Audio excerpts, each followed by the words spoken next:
Hey everyone, welcome to today's video. Welcome to the Gamey Daddy channel. Thank you very much for tuning in. Today we have something to talk about with the Division 2 that I feel is critical for the Division agents. So kick back, relax. If you're in your cars or if you're working or whatever it is you're doing and you have some time just to, burn a few minutes listening to this yapper, thank you so much, by the way.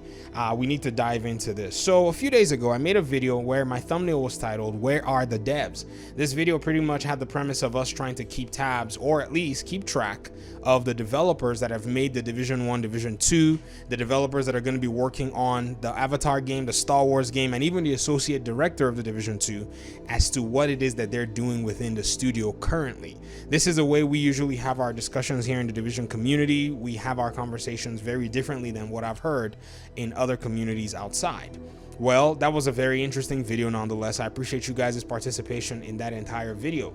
It happened to be that today, the 19th of June, I was scrolling along the YouTube webs or the interwebs, and I saw one of our content creators in the community here.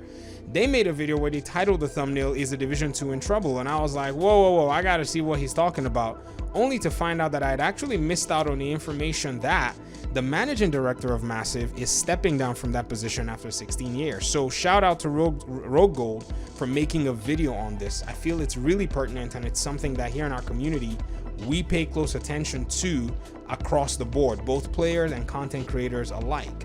Now, where do we stand as a community? If I was to spoil this video for you, which I will right now, I think we're okay and we're fine.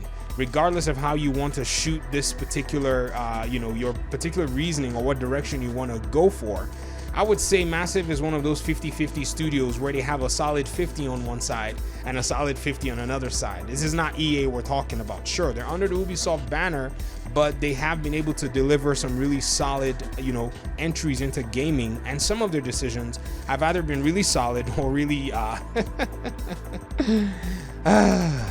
frustrating, if you were to ask me. And they know how to do this stuff. If they do something great, it's great. If they do something frustrating, it really can be frustrating. So you really have to pick your heart when it comes to the studio.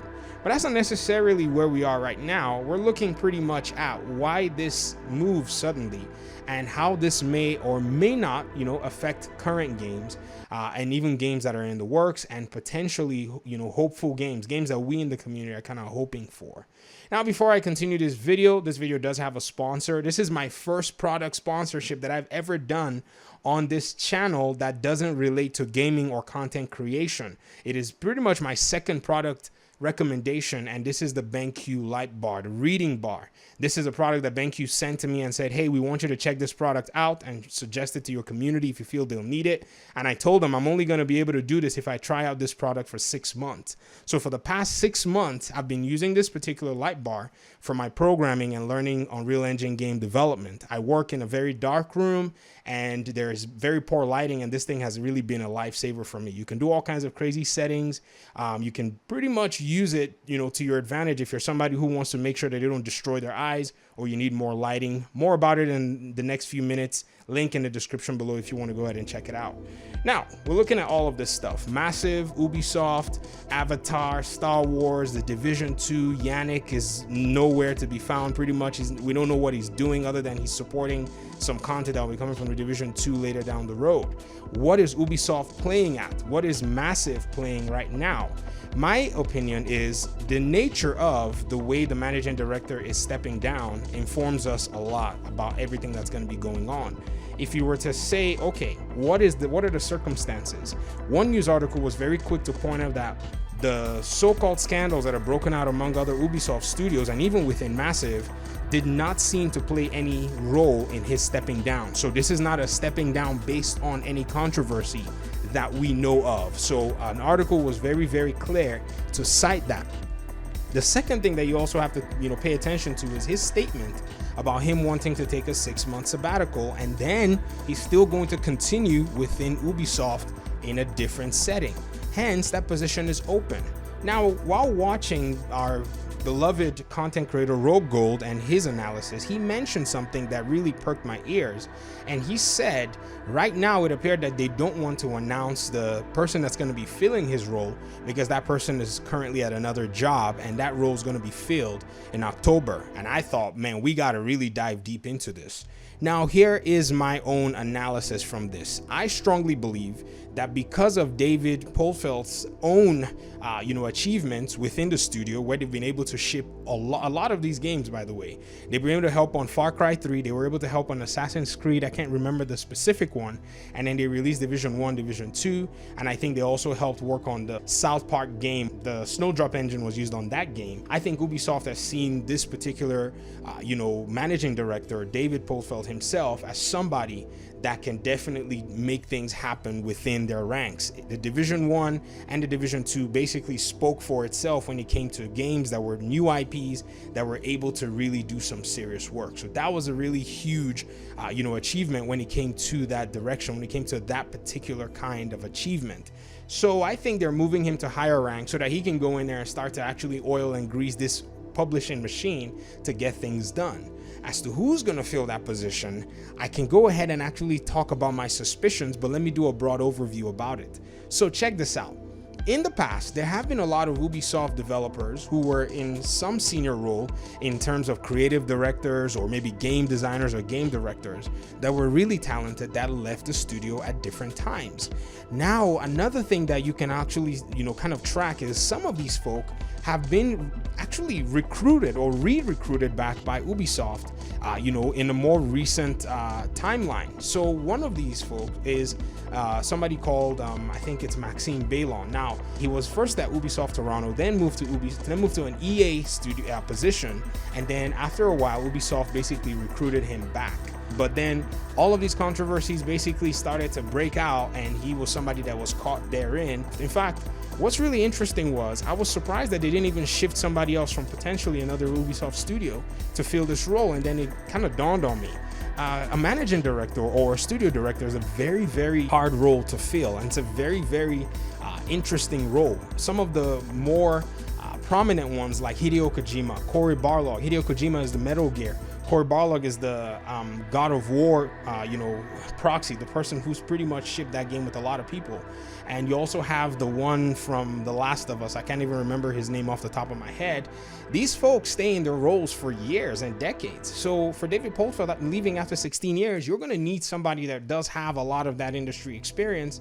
Another person that I think might be in mind, oh my gosh, this video is going to get me in trouble, is Patrick Redding. Now, for those of you who know or who don't know who Patrick Redding is, you got to dig deep into the Ubisoft files. You go back to years and years. Patrick Redding has worked at Ubisoft Toronto and Ubisoft Montreal, I think, for a number of years, and has been at the core of actually trying to deliver and ship games. In 2013, 2014, he left Ubisoft Toronto, where he was working on an unannounced title, and moved to Warner Brothers Games Montreal. Now, Warner Brothers Games Montreal has been the studio that released basically one major game since 2011 and has not released any game since then. It's been said by one of the developers that they're working on 2 titles. Now, the one title that they were scheduled to release in 2021 got delayed. On top of that, Warner Brothers Interactive Entertainment is going through some reshuffling. This, in my opinion, provides the sweetened ground to probably allow for these moves, because that game might be in a place where it's close to being delivered. If by October this role is filled and, the Gotham Knights game can be taken over by the Gotham Knights team and then delivered in the 2022 window, and Ubisoft seems to be right now one of the premier places that you want to pretty much hang your hat if you're in this caliber to fill that role, I see another potential candidate there. But these are the only 2 candidates that I can say will be within the likelihood, because they are former Ubisoft folk. Ubisoft has been known to bring former folk back to, their fold. But again, it might be somebody that's outside of this purview. I don't know. My entire analysis may be off, but I think these people are people that have that kind of a caliber. And by the way, if you don't know, Patrick Redding was also pivotal in getting out the Splinter Cell games. So Massive being a Tom Clancy studio itself, a big Tom Clancy studio, not just any Tom Clancy studio, might be that he's somebody who has knowledge about that role, somebody who has the experience, and they might be looking at him or like him for that kind of position if he's in the running. But nonetheless, I think when you kind of take it down and say, okay, where do we stand as the community? What is going on? What's going to happen with the Star Wars game? What's going to happen with the Avatar game?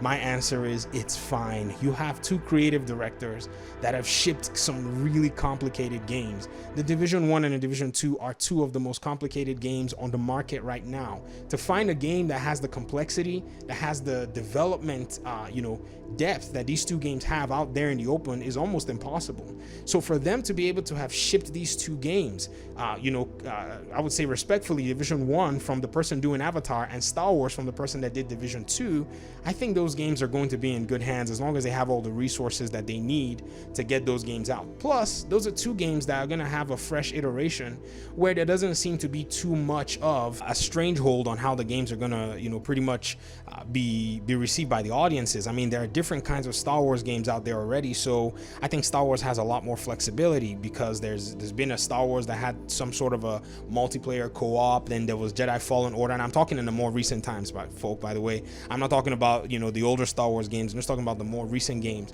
There was the Star Wars Squadrons game that had the jet fighting and all that. So I think there's so much to be able to do and tap within the Star Wars universe. They can make a video game about the Wookiees if they wanted to, and it will probably still be good if they did a good job. Now, I know some of you don't like Star Wars, but hey, Star Wars has a lot to offer if you have good writers and good creatives that are behind it.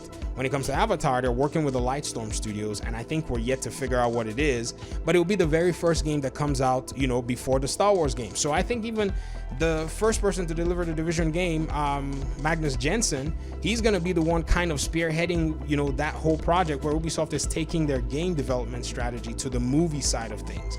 And if it works out, and I think it will, then, Julian Garrity, who's doing the Star Wars, can pick up some tidbits and some lessons, or at least avoid some mistakes that are being made. So when you kind of look at the way these things line up, unless something critically wrong happens, I think these games are in good hands. The big question though is Division 3. And I think it still goes back to the video that I made before, where are our developers? And we want to know at some point what Yannick is going to be up to in that studio. Is he going to be moving up to get a role as a creative director to take on his own project? And is that project going to be a potential Division game that follows after Heartland? These are questions that are still pertinent.